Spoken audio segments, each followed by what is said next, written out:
Let's be honest, we've all received those cringeworthy sales emails that make us want to hit unsubscribe faster than you can say spam filter. But selling doesn't have to be sleazy. In fact, when it's done right, selling is really just an act of service, bringing your ideal clients the solutions that they actually need and want. So, in today's video, we are going to talk about selling. And this is the final phase of the daily sales ecosystem, right? We've already gone over grow, we've gone over nurture, and now we're going to talk about selling, as in how do we make sales? How do we talk to our people? And how do we do it without coming off like some desperate coach or course creator that has to make the sale? We want to avoid that. But before we dive into that, let's just talk about some of the things that might be coming up for you right now. So I want to debunk a whole bunch of myths or any beliefs that you might have that are just kind of circling around in your head. Every time I mention the word selling or making sales, it instantly brings up a whole bunch of resistance, particularly when I'm chatting with my members. So, the first myth or the first thought that you might need to just kind of release is that selling is sleazy. Here's the thing, selling isn't sleazy when you do it from a space of authenticity. When you do it from the space of, I have this thing that I genuinely believe can help the people that I'm trying to help. So I'm just going to sell it, right? When you can talk about an offer and you are behind that offer, right? You truly believe in it and you've chosen a price that you can talk about it that doesn't make you go, is anybody going to buy this? Then you can talk and sell all the time, right? It becomes really, really simple and selling doesn't become sleazy because now you're not going to use those icky, sleazy marketing tactics because that's why we feel like selling is sleazy because we feel like we have to talk about things in a certain way, but you don't. The other myth that you might also be thinking is that you need to have a really large email list to be able to make sales. Here's the thing, often the smaller and engaged your email list is, the better you will do. Just because someone has 15,000 people on their email list doesn't mean that they are guaranteed to make a whole bunch of sales. At the end of the day, you're only going to have a core group of people who will open every single email. So we always want to make sure that we are speaking directly to our ready to buy customer and that we know what they want whilst also baking in what they need. Or this next one is one that I hear all the time and loads of resistance from my members about. And that is, I have to offer huge discounts every time I sell something. Here's the thing, you don't. But I will add this little nugget into that mix. I want you to consider this: price for sales, not for ego. Yes, you do not need to discount every time you are selling. So you don't have to discount, but sometimes it makes sense to do that. So it's more just a case of, instead of saying, I'm never going to discount anything I offer, say, I'm going to think about where it might make sense to price for sales and not for ego. The biggest myth that I have my members saying to me all the time is that if I sell, I'm bothering people, right? If I send a sales email, I'm bothering people. I don't want to bother anyone. Here's the thing. You're in business to make money. You're in business to serve people, of course, but you don't have a business if it's not making money. Can you imagine if a brick and mortar business, right? The ones that you go to every single day, your supermarket, your local dry cleaner, whatever that looks like. Imagine if they sat there and said, oh, I don't want to bother people. I don't want to let anybody know that I offer a dry cleaning service.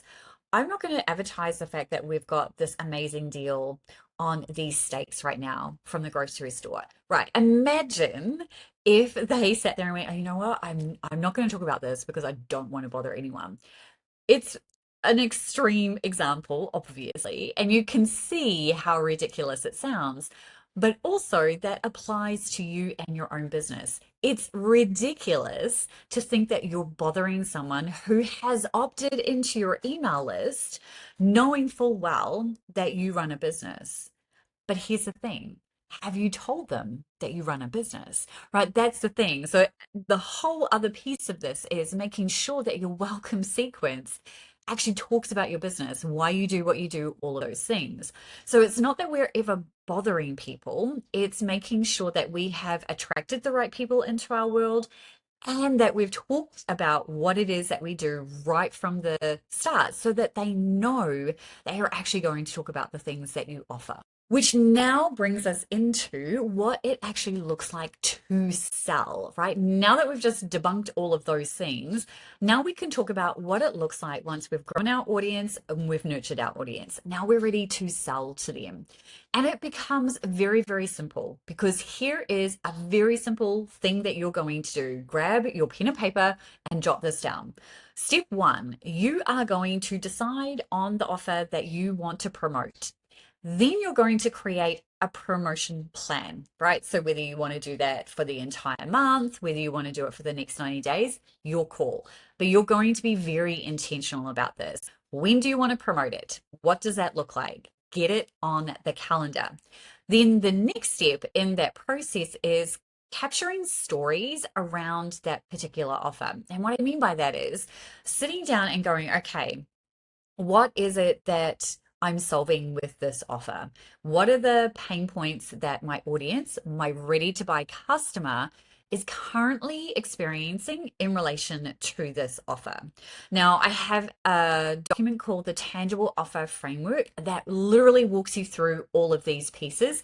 If you want that, comment TOF in the comments below and I will get that into your hot little hands.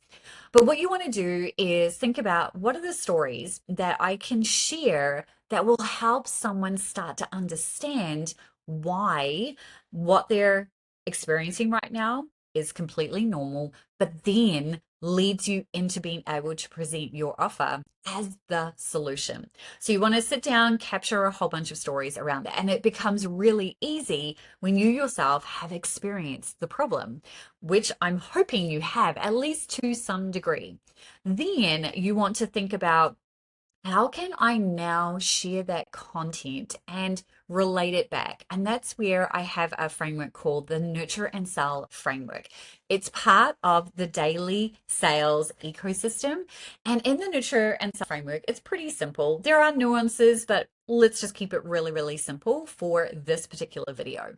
It is simply just taking a story and sharing that story. So you're going to share that story at the very beginning of the email. Now, the story does not need to be super long. It can be really short and sweet, but it needs to relate to your offer. And at the end of the story, you're going to either give them an action step. You're going to say, okay, now that you understand this, here's your next step. And you're going to talk about what that next step is.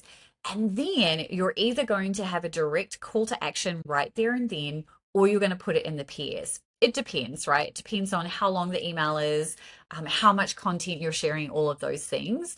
But you're literally going to have a call to action. The call to action is simply going to be something along the lines of, if you want to go deeper on this, or if you're ready to solve this once and for all, then this is where your offer steps in and helps you solve that. Here's more details.